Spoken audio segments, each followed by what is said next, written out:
Assalamualaikum warahmatullahi wabarakatuh. Kami dari kelompok 7A yang membahas tentang negara Myanmar transisi menantang dari militer ke pemerintahan demokratik yang beranggotakan dua orang yang bernama Arik Nabawi dan Haditya Nugraha. Dalam materi pertama yaitu ada latar belakang sejarah dan tantangan politik saat ini. Sejarah dalam Republik Persatuan Myanmar. Dalam negara ini masih banyak adanya konflik antar etnis yang masih berkelanjutan pada masa pasca kolonial yang mempunyai salah satu ciri dari masyarakatnya yang secara etnis heterogen. Di benua Asia Tenggara yang memiliki jumlah etnis yaitu sebanyak 136 kelompok etnis yang diakui secara resmi. Konflik tersebut terbagi dalam etnis minoritas. Di negara Myanmar terdiri dari etnis Kachin, Kayan, Karen, Chin, Mon, Rohingya, dan Shan dengan jumlah sampai 30-40% dari populasi yang berada pada negara bagian pinggiran. Dalam tantangan politik saat ini, Majelis Konstitusi yang dipilih sendiri mempresentasikan konstitusi baru pada tahun 2008 yang mengadopsikan pada referendum yang curang dengan tahun konstitusi yang sama. Pemilu yang dimanipulasi pada November 2010 dan pembentukan pemerintahan di bawah Presiden Thein Sein pada 2011 menyelesaikan transisi Myanmar ke otoritarianisme elektoral. Beberapa reformasi politik menyusul termasuk dialog nasional dengan pemimpin oposisi Aung San Suu Kyi, legislasi partai politik dan pembebasan tahanan politik. Pada materi selanjutnya yaitu membahas tentang sejarah konstitusi di negara Myanmar. Dalam konstitusi ini mulai berlaku pada tanggal 31 Januari 2011 dan secara resmi telah menggantikan konstitusi pada tahun 1974 yang telah dilaksanakan oleh lembaga SORC pada tahun 1988. Dalam proses konstitusional tidak memiliki legitimasi secara demokratis selama 3 dimensi. Konstitusi 2008 terutama mendirikan lembaga dan mendistribusikan kekuasaan pemerintah, termasuk amandemen konstitusi membutuhkan suara lebih dari 75% dari anggota kedua majelis. Majelis Persatuan yang memberikan hak veto de facto kepada militer yang menguasai 25% kursi perubahan substansial pada konstitusi, seperti status kepresidenan, Dewan Keamanan Nasional, dan Pertahanan. Segala aturan untuk mengubah konstitusi memerlukan persetujuan tambahan melalui referendum. Materi selanjutnya tentang sistem pemerintahan di negara Myanmar. Dalam Republik Persatuan Myanmar, negara dengan kesatuan yang menganut sistem pemerintahan presidensial, yang dimana dalam hal ini seluruh kekuasaan eksekutif diambil oleh seorang presiden, yang juga menduduki sebagai kepala negara sebagai jabatannya, dan kekuasaan legislatif dikendalikan oleh Majelis Persatuan. Kepala negara Myanmar dengan pemerintahan seorang presiden ialah termasuk sebagai seorang kepala negara dan pemerintahannya. Dalam tugasnya, presiden tidak memiliki wewenang secara politik kepada parlemen, yang tidak seperti pada sistem presidensial yang lainnya yang dipilih secara langsung oleh Majelis Persatuan. Dalam pemilihan anggota Dewan Perwakilan Rakyat dan Dewan Kebangsaan serta perwakilan militer yang dipilih di kedua dewan masing-masing, telah membentuk lembaga pemilihan yang telah memilih satu wakil presiden dengan secara otomatis menjadi calon presiden dengan masa jabatan 5 tahun yang diperbarui dalam 1 kali. Materi selanjutnya yaitu tentang sistem hukum dan peradilan di negara Myanmar. Dalam negara Myanmar ini memiliki sistem hukum yang dikombinasi dari hukum adat, dari hukum Inggris yang digolongkan dan undang-undang yang telah disahkan setelah tahun 1947. Dengan prinsip hukum yang diterapkan dengan hukum Inggris pada kode hukum Inggris yang berasal dari India sejak pra-kemerdekaan. Sejak kemerdekaan, hukum peradilan telah berkembang melalui beberapa tahapan. yang di bawah naungan demokrasi parlementer dari tahun 1947 sampai 1962. Terdapat sistem peradilan yang berfungsi sebagai independen yang berkembang dalam tradisi hukum Anglo-India, dengan Mahkamah Agung sebagai pengadilan tertinggi negara itu, pengadilan tinggi dan pengadilan regional. Dalam sistem peradilan di negara Myanmar yang sangat dipolitisasi dan aturan hukum yang tidak berjalan dengan baik, untuk mengharapkan perubahan, pengadilan hanya memberikan pengaruh yang terbatas pada lembaga eksekutif dan legislatif. Konstitusi baru setidaknya menciptakan perangkat kelembagaan untuk peninjauan kembali kedua cabang tersebut dan memberikan kewenangan kepada Mahkamah Agung untuk menegakkan hak-hak mendasar. Selanjutnya, yaitu materi tentang sistem pemilihan dan pemilu. Dalam sistem pemilihan di negara Myanmar, pada pemilu pertama diselenggarakan untuk Dewan Legislatif yang baru dibentuk dan diadakan seluruh wilayah Burma. Kementerian di negara Myanmar pada November 1922 di bawah sensus pada hak pilih. Pada hak pilih universal diperkenalkan pada tahun 1947 dalam pemilihan multipartai untuk Dewan Perwakilan Rakyat yang diadakan secara teratur pada tahun 1951 dan 1960. Sistem pemilu saat ini ditetapkan oleh Konstitusi 2008. Hak pilih dijamin untuk semua warga negara yang lahir secara alami yang berusia setidaknya 18 tahun. Tetapi menurut pasal 392 menetapkan pengecualian penting untuk hak suara, misalnya untuk anggota penganut agama Buddha.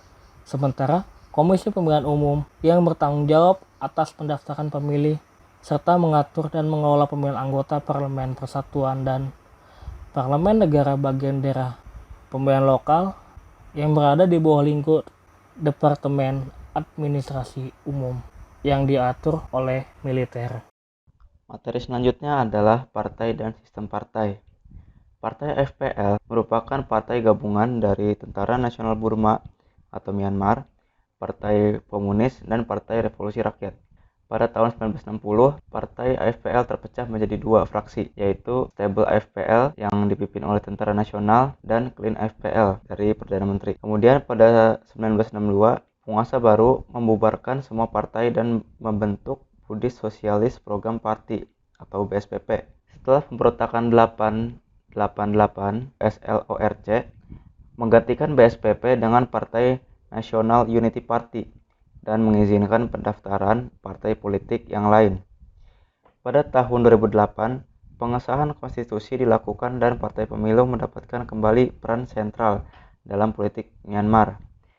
Sebanyak 39 dari konstitusi menetapkan sistem multipartai untuk penghimpunan. Namun, partai yang memiliki kehadiran nasional merupakan dari partai kecil yang fokus pada basis etnis mereka, seperti NLD, NUP, USDP, dan NDF.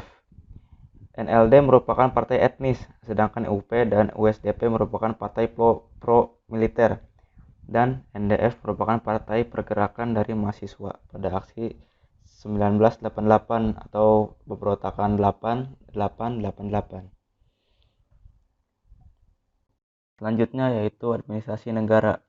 Myanmar merupakan negara kesatuan terpusat dan memiliki dua tingkatan pemerintahan, yaitu pemerintah pusat dan pemerintah 7 daerah atau negara bagian. Meskipun wilayah tersebut memiliki populasi mayoritas Myanmar, populasi negara bagian tersebut sebagian besar terdiri dari etnis minoritas. Etnis minoritasnya seperti etnis Muslim dan etnis Kristen. Pemerintah negara bagian dan daerah terdiri dari parlemen unicameral yang dipilih sebagian. Anggota eksekutif dipimpin oleh seorang menteri utama, kabinet menteri negara bagian atau daerah, dan lembaga peradilan negara bagian atau wilayah. Ketua menteri dipilih oleh presiden Myanmar sendiri. Karena negara-negara bagian pada umumnya lebih miskin dan terbelakang, maka konstitusi mencantumkan kebijakan di mana pemerintah subnasional atau pemerintah negara bagian memiliki kekuasaan legislatif. Namun, tanggung jawab yang ditentukan cukup sempit dan tidak termasuk bidang utama seperti kesehatan, pendidikan, energi, pertambangan, dan kehutanan. Jadi pada pemerintahan di negara bagiannya diberikan kekuasaan legislatif, namun dibatasi oleh pemerintah pusat. Selanjutnya yaitu hubungan masyarakat sipil dengan militer. Ketidaksesuaian antara kekuatan organisasi Tatmadaw atau Angkatan Bersenjata Myanmar dan lemahnya institusionalisasi organisasi sipil serta kurangnya dukungan yang berkelanjutan untuk struktur demokrasi merupakan kunci perkembangan politik setelah 1948, di mana militer memainkan peran yang sangat penting dalam struktur dan institusi politik utama. Artinya, militer itu memiliki kekuatan atau kekuasaan di bidang politik di pemerintahan pusat. Kekuasaan militer yang tahan lama di Myanmar terletak pada kemampuan elit militer untuk menciptakan institusi militer yang terorganisir dengan baik dan kohesif. Tatmadaw melepaskan klaim sosialis apapun untuk mengubah masyarakat demi fase terbatas pemerintahan transisi militer dengan tujuan resmi membangun demokrasi disiplin dengan cara militer tersebut. Pembentukan institusi militer dan politik baru juga memungkinkan pemerintah untuk memantau dan mengontrol masyarakat.